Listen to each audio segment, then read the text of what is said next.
Today in pre-calculus, we are going to talk about the dot product of two vectors and how it's useful to help us find the angle between two vectors.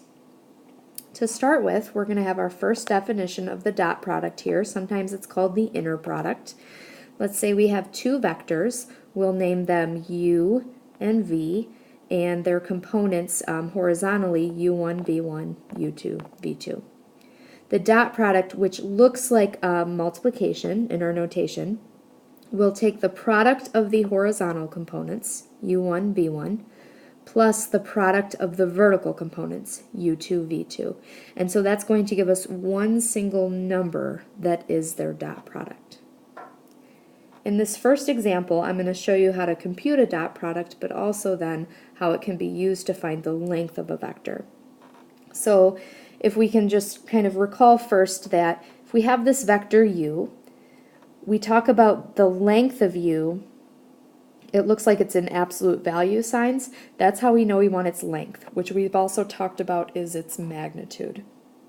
So I'm going to find the dot product of u with itself and then take the square root of it in order to find its actual length. So let's think about why this makes sense. If we take the dot product of u with itself, it would be taking its horizontal components multiplied by each other, so 4 times 4. The vertical components, -3 times -3, right here, and it adds them together. So this is very similar to the Pythagorean theorem that would take 4 squared plus -3 squared. Then we'll square root it to get our answer. So the dot product itself, 4 times 4 plus -3 times -3 is 25. Square root it, we get 5 as our answer. Seems kind of silly to do that because we already have, ways to find the length or the magnitude of a vector just by looking at, like I said, the Pythagorean theorem, a right triangle that the vector creates in the plane. What I think you'll find more useful is that the dot product is used in the formula to find the angle between two vectors.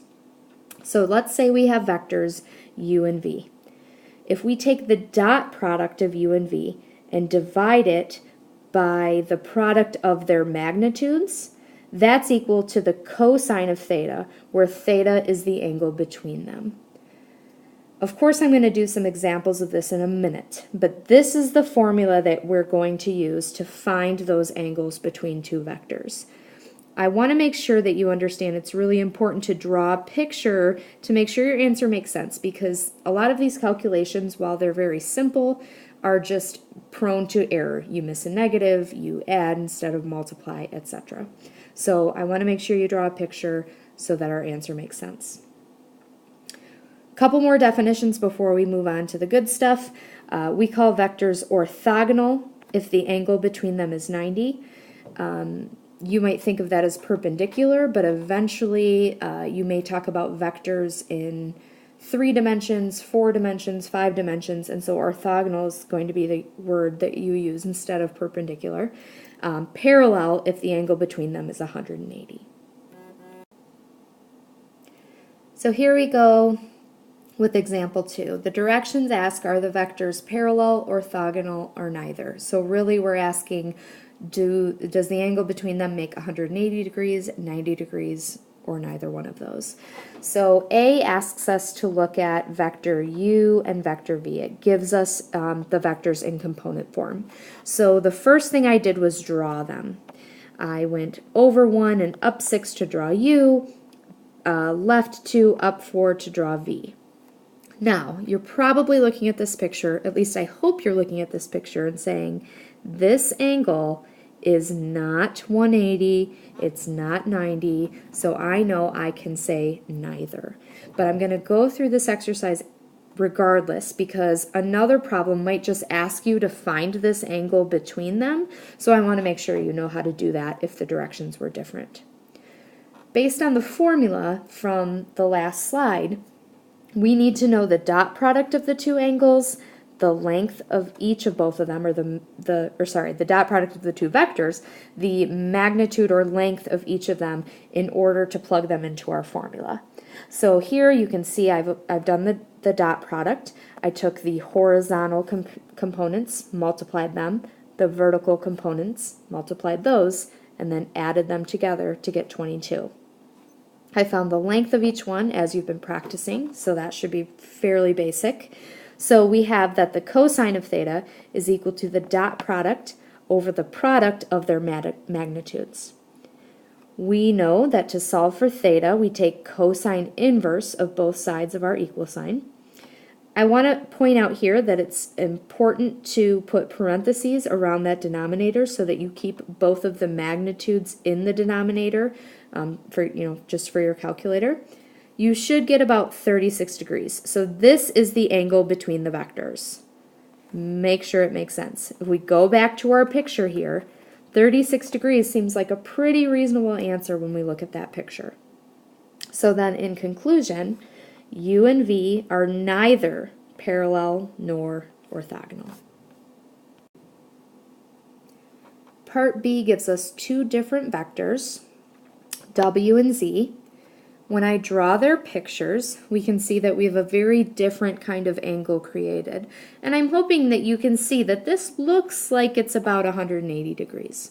We want to be sure, so we're going to go through the mechanics of finding the angle between them just in case. So here we go. We know we're going to need the dot product. So we take the product of the horizontal, the product of the vertical, and add them together. We know that we need the length of each vector.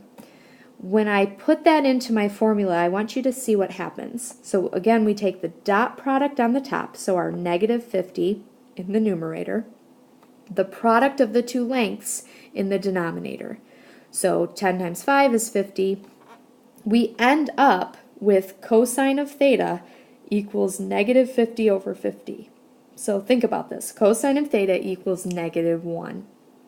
We know that cosine of theta equals negative 1 at 180 degrees. So I'm hoping you don't have to pick up your calculator in order to figure that out.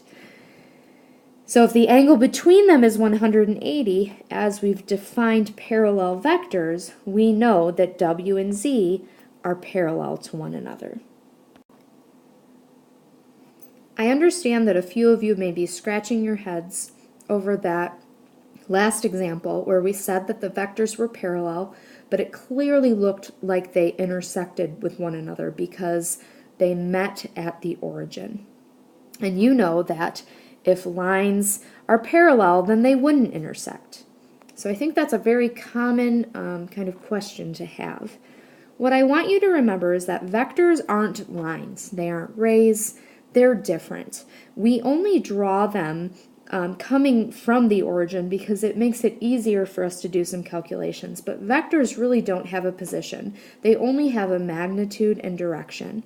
So when we talk about vector W, which was, I believe it was 4, 3 in component form, it really can start anywhere in the plane as long as horizontally we go over to the right 4, since it was a positive 4, and up 3. And similarly, Z, which was negative 8, negative 6, goes to the left 8 and down 6. So I think if you draw them in a different position, you can see a little bit easier that they are, in fact, parallel to one another. They look more like what you might consider to be parallel lines. Even though, again, they really aren't lines, but it might help you to think of them that way. So you've seen an example where we had two vectors that were neither parallel nor orthogonal. You've seen parallel, so as you can probably guess, I'm now going to show you an example where they're orthogonal to one another. I want to show you this because I'm thinking that this might give you some shortcuts in your problems. Not that I don't think you could do it on your own. So here we go. Q and W. We draw them. Certainly they look like they make a 90-degree angle. We don't just want to trust our gut. We want to check it with some math. So as I get started on the things that I usually find when I'm trying to find the direction angle, or sorry, the angle between vectors, I want their dot product and I want their magnitudes. When I find their dot product, I got 0. So I'm thinking ahead down here to where it says cosine of theta equals the dot product, and then we know in the bottom, in the denominator, we would have the product of their magnitudes. Since the numerator is going to be 0, I don't care what the denominator is. I know the denominator won't be 0 because both of these vectors up here, Q and W, have some magnitude to them. So when I multiply their magnitudes, it's going to give me some number other than 0 in the denominator. So it's 0 divided by something. And I know 0 divided by something, as long as it's not 0, is 0. So taking cosine inverse of 0 will give me 90 degrees. I'm not going to bother finding the lengths of those two vectors because it really doesn't matter for this formula. I know that if I get a dot product of 0 for my two vectors, then the vectors themselves are orthogonal, or again, as you might think, perpendicular when we're talking about two dimensions and lines. So hopefully you appreciate that as a little bit of a shortcut. Again, the angle between vectors, 90 degrees means orthogonal.